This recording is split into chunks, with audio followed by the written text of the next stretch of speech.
steps, direct object pronoun is a pronoun that replaces the direct object. Okay, now the direct object, as we know, is the noun that takes the action of the verb. So, for example, if we were going to say, yo tengo los libros. In this case, the direct object would be los libros, okay, because I have the books. The books would be the direct object. Now, the direct object pronoun, DOP, is placed before the conjugated verb. Okay? It's important to know that it's placed before the conjugated one, because sometimes there's two verbs in Spanish next to each other. So the second one, as we know, the second verb isn't conjugated. So we need to place the direct object pronoun before the conjugated verb. Now, let's go over the direct object pronouns. It's good to know that. So we have me, te, lo, la, nos, los, las. Okay? They replace certain things in Spanish. Me replaces a mí in a statement. Te replaces a ti. Lo can replace either el or a singular masculine object, like el libro, el bulto, el tigre, el oso. Okay? Now, la replaces ella or a singular feminine object. La mochila, la tarea. Okay? Nos replaces nosotros. Okay, just kind of a shortened one. All right. Los replaces either ellos, ustedes, or the plural masculine object. Los libros, los pupitres, los estudiantes. Okay. Las is going to replace ellas or a plural feminine object. Las llaves, las maestras, las tijeras, so on and so forth. Okay. Now, let's look at some examples or ejemplos. Okay.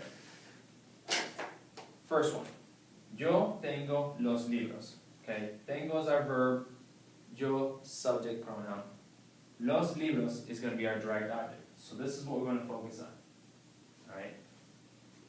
Now, this one, los libros, okay, we have a plural masculine object. It gets replaced by los. It's actually already in there kind of for, agreement purposes. So, we're going to get rid of that. And that statement, reworded using a direct object pronoun, looks like this. Yo los tengo. Okay? Los is our direct object pronoun, replacing los libros, okay, or the books. Now, one thing to keep in mind with direct object pronouns, they're used when the object we're talking about, or the person, or the people we are talking about, has already been stated. Okay? A lot of times we're not just going to start with a direct object pronoun. Okay? They're going to be used when the subject has already been stated. So, for example, él tiene la llave. He has the key. Okay? In this one, la llave is a direct object. It's going to get replaced because it's a singular feminine object with la.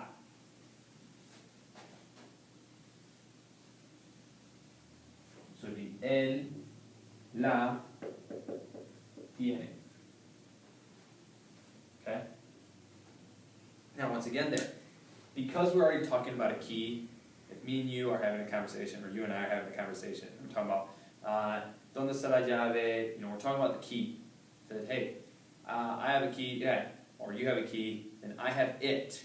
Okay, if we just start saying I have it, which is a direct object pronoun in English, I have it, well, we don't know what you're talking about. Okay, so we don't start off necessarily with a direct object pronoun. Okay, it is used when the object we're trying to replace has already been stated. It's already known to everybody that that's what we're talking about. Okay, now let's look at this. This is a little longer. a little more to it. Los maestros llaman a nosotros. Okay, it's a longer way of saying it. Now, in this case, because it's replacing nosotros, direct object pronouns would be okay to use right away, because we're talking about a group of people. In this, it's an object for the first one. Objects are very vague, we don't know exactly who. So, los maestros llaman a nosotros. Now, the teachers call us. Los maestros, a nosotros is going to be our direct object. Now, we're going to replace it, get rid of it. A nosotros is going to replace nosotros, it's going to be replaced with nos. So let's say, los maestros nos llaman. Okay, see how we placed the direct object pronoun before the conjugated verb. Okay, so nosotros was up here, but in forenouns, los maestros nos llaman. It sounds more natural in Spanish, actually. Now, 4. El tigre persigue a mí. The tiger chases me. Bad scenario to be in. But we got to say it a little more smoothly. Now, a mí is a direct object. Once again, it gets replaced with me. So, get rid of it. Rewrite el tigre me persigue. Alright? The tiger chases me. That's how we say it in Spanish. El tigre me persigue. Okay? Now, example here. Tu madre busca a ti. Okay? Your mom's looking for you. Now, a ti, direct object. Okay? Now, we can find the direct object because it's typically right after the conjugated verb, or right after the verb, not just conjugate, but the verb in Spanish. So, look for the verb, right after it, a ti, that's our noun or our subject. It's going to be a noun, it's going to be the direct object. So, a ti, we look over here, a ti, oh look, te is our replacing direct object pronoun. So we erase the verb and the direct object and add tu madre te busca. Okay? Your mother is looking for you. Alright? Direct object pronoun right before the conjugated verb, busca.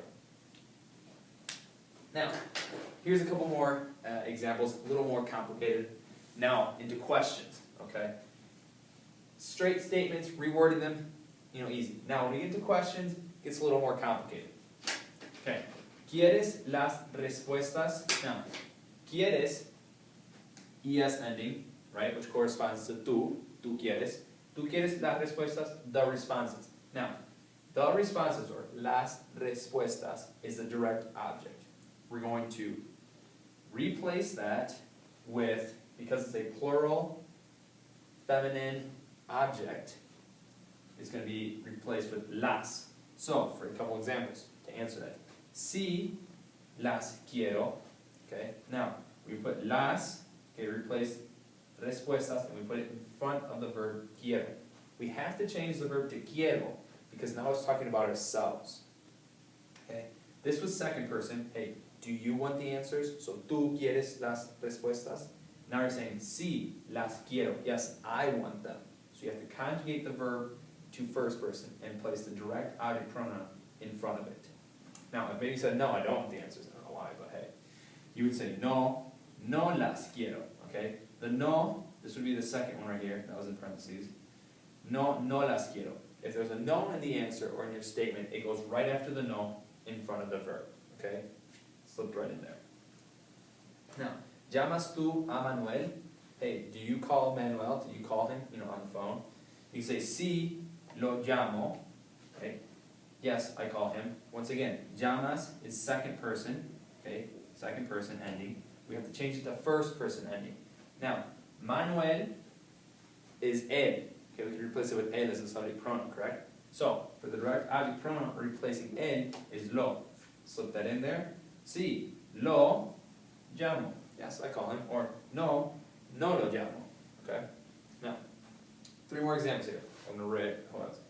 ¿Enseñan bien los maestros a ti? Okay. That sounds long and worded in Spanish. So we're going to try to change it or answer that in a shorter way. ¿Enseñan bien los maestros a ti?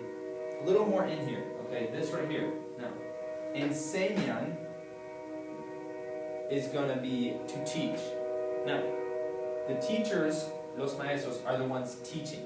So the person receiving the action of being taught would be a ti, okay? Because you're the one being taught. You're the one receiving that action.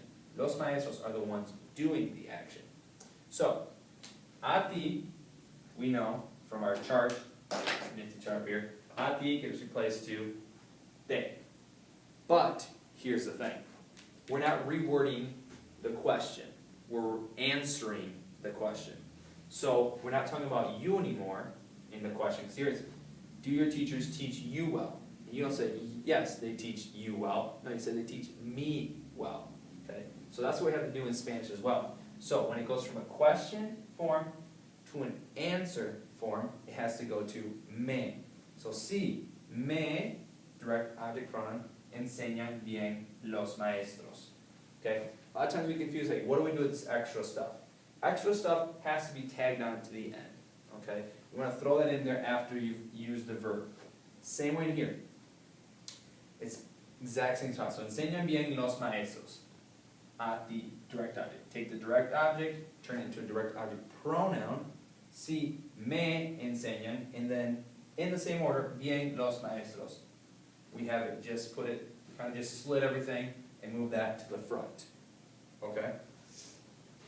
Now, a couple examples over here.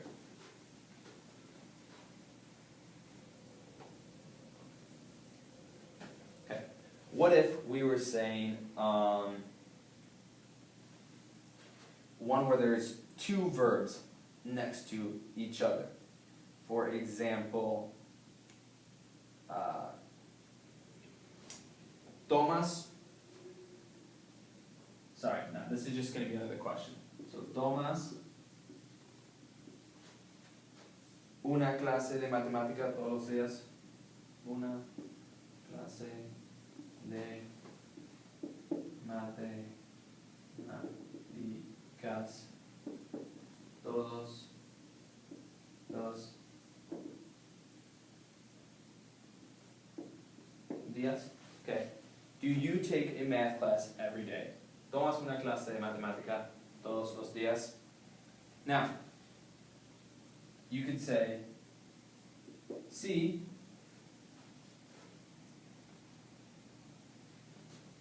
la tomo todos los días. Okay. Tomas una clase de matemáticas. Now, una clase de matemática is our direct object. We're going to replace it with la. Okay. Tomas una clase de matemáticas todos los días. We say, sí, la tomo todos los días. Yes, I take it every day. So, hey, do you take a math class every day? Yeah, I take it every day. Okay. That's how we're going to reuse it there. So we simplify it in our answer. Okay. Now, what if we had a statement where there's two verbs next to each other? For example,